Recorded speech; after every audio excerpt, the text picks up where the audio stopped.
I want you to open your closet right now. Seriously, go look at it. See that shirt in the back? The one with the tag still on. You bought it 11 months ago. Wore it never. Cost you 60 bucks. It's just hanging there, waiting, judging you a little bit, honestly.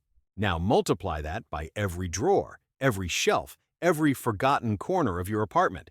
The kitchen gadget you used once, the shoes that hurt your feet, the gym equipment collecting dust, the subscription box stuff shoved in a cabinet somewhere. That's not clutter. That's a graveyard. A graveyard of decisions made by a version of you that doesn't exist anymore. Decisions that felt right in the moment, felt necessary, felt like you. But here's what nobody tells you about that graveyard. Someone's going to pay for it. Someone who's not here yet. Someone who's going to wake up one day, check their retirement account, and feel a knot in their stomach. Someone who's going to wonder where all the money went. That someone is you, 30 years from now. And let me tell you something. They're not going to be happy about that shirt. Now look, I'm not here to make you feel guilty about buying things. That's not the point. And I'm definitely not going to tell you to stop drinking coffee or whatever that old advice is. You've heard that 1,000 times. Doesn't work. Never worked. What I am going to do is show you something that changed how I see every single dollar that leaves my account. It's not about budgeting harder or being more disciplined. Those approaches fail because they fight against how your brain actually works. This is about understanding a war that's happening inside your head right now. A war between the you that exists today and the you that's going to exist in 30 years. And spoiler alert, present you is winning. But that's not a good thing. Before we dive in, quick thing, nothing here is financial advice or telling you what to invest in. I'm just sharing a perspective that most people never consider, a lens to look at your money through. What you do with it is completely up to you. I'm Dom, by the way. And if you stick with me here, I promise you'll never look at your spending the same way again. If that sounds useful, you might want to subscribe because I break down stuff like this all the time, not the boring finance talk. The real psychology behind why we do dumb things with money and how to actually stop. All right, let's get into it. So let me paint a picture for you. It's Friday night. You worked hard all week. Your boss was annoying, traffic sucked, you deserve something nice.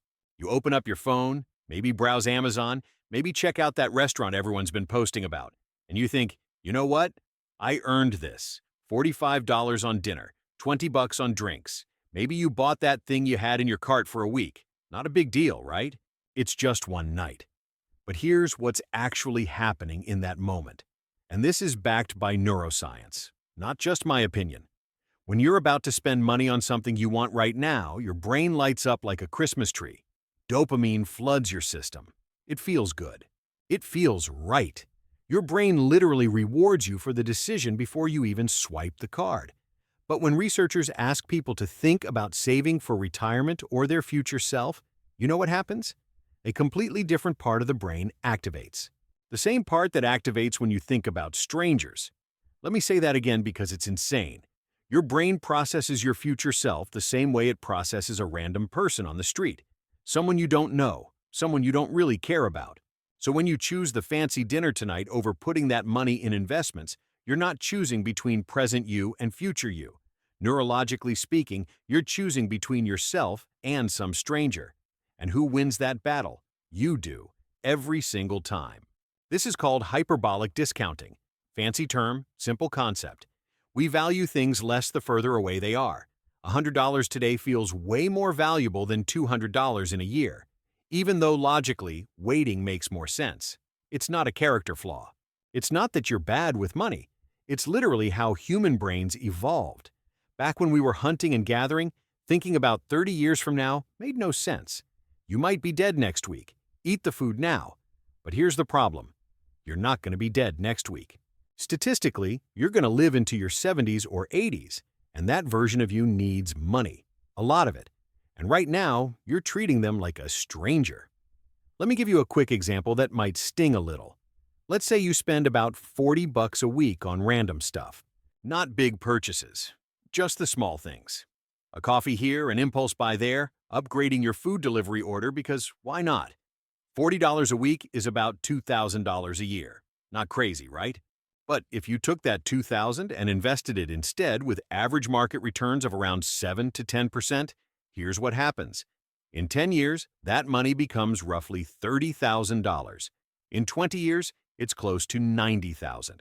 In 30 years, you're looking at over $200,000 from $40 a week. Now, I'm not saying never spend money. That's miserable and unrealistic. What I'm saying is, every time you spend, you're making a choice. And you probably don't realize how big that choice actually is. Because you're not just spending $40, you're spending the $200,000 that $40 could have become. That's the real price of things, not what's on the tag, what it costs your future self. Let me give you an analogy that might help this click. Imagine you have a time machine, and future you, the 65-year-old version, can actually travel back to talk to you today. They show up at your door looking tired, maybe a little stressed, and they sit you down. Now, what do you think they'd talk about? Your relationships? Sure, maybe. Your career choices? Possibly.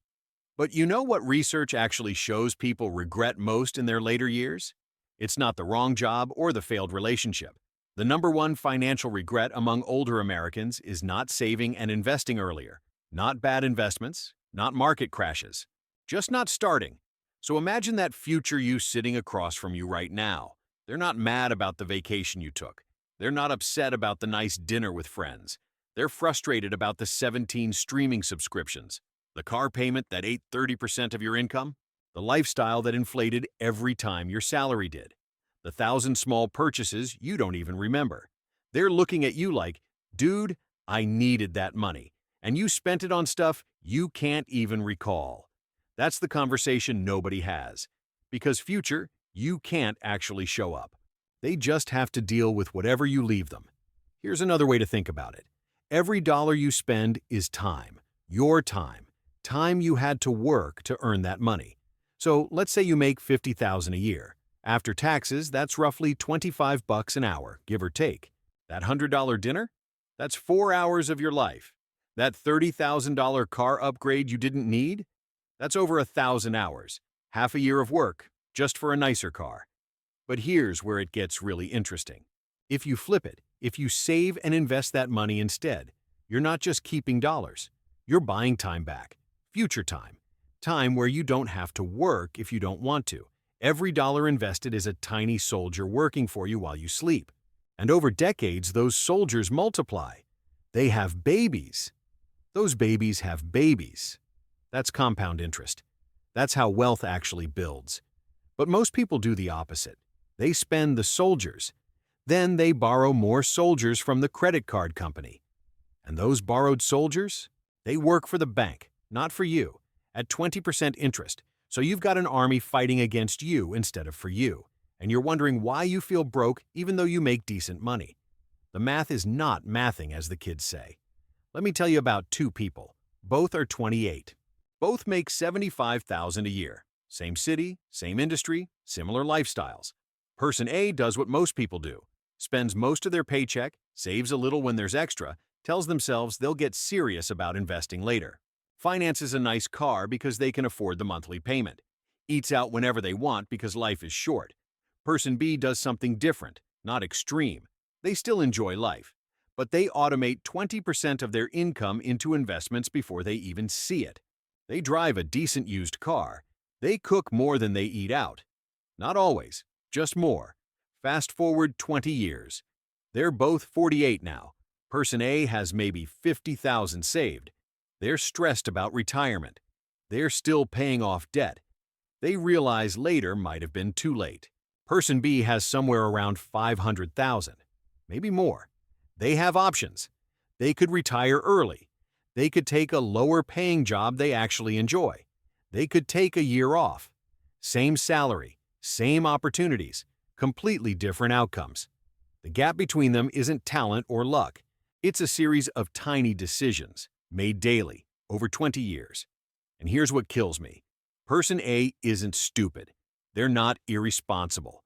They just never saw their future self as real. They kept treating that person like a stranger. Person B, they made a deal with their future self. They said, look, I'm going to take care of you now so you can take care of me later. That's the whole game. Now you might be thinking, okay, Dom, I get it. Future me matters, but I can barely handle present me. I got bills, I got stress, I can't just stop living my life. And you're right. I'm not asking you to become a monk. I'm not saying never enjoy anything. But I am saying you need to protect yourself from yourself. Because remember what we talked about earlier. Your brain is wired to choose now over later. Willpower doesn't fix that. Motivation doesn't fix that. The only thing that fixes it is removing the choice. Here's what actually works. Automate everything. The day your paycheck hits, money should automatically go to investments before you can even think about spending it. You can't miss money you never saw. Create friction for spending. Delete the saved credit cards from your phone. Unsubscribe from store emails. Make it slightly harder to buy things impulsively. Even a tiny barrier helps. And here's a weird one that actually has research behind it. Look at pictures of yourself aged. There are apps that show you what you'll look like at 60 or 70. Sounds dumb, but studies show that people who do this regularly actually save more money. Because it makes future you feel real, not a stranger, not an abstract concept, an actual person you can see. And when you can see them, you start caring about them. Another thing, before any purchase over like $50, ask yourself one question. Would my 65-year-old self thank me for this or be frustrated by it? Not every purchase fails that test. Sometimes the answer is yes, buy it. Experiences with people you love. Things that genuinely improve your life. Investments in your health. But a lot of purchases? You already know the answer. You just don't ask the question. Start asking. Here's the last thing I'll leave you with. There's this concept I think about a lot. Wealth isn't about how much money you have. It's about how many options you have. When you're in debt, stressed about bills, living paycheck to paycheck, you have very few options. You have to take that job. You have to stay in that situation. You're trapped. But when you've built something, when you've got investments working for you, suddenly you can say no. You can walk away from things that don't serve you. You can take risks. You can breathe. That's freedom. Real freedom. And it doesn't come from earning more. It comes from keeping more of what you earn and making it work for you instead of against you. Your future self isn't a stranger. They're you. They have your memories, your experiences, everything you've been through. They're just older and tired and hoping that the younger version of them made smart choices. You can be the person who set them up for an incredible life. Or you can be the person they resent every time they check their bank account. That choice is happening right now, with every transaction, every swipe, every subscribe now button. Nobody's coming to save future you. Only you can do that, and you can start today. Look, I know this stuff isn't easy to hear. It's way more fun to just spend money and not think about it. But if you made it this far, you're not the kind of person who just wants easy. You want real. And the real truth is that small decisions compound in both directions, for you or against you. 20 years from now, you're either going to look back at today as the moment things started changing, or you're going to wish you had. I know which one I'm betting on. Take care of your future self. They're counting on you.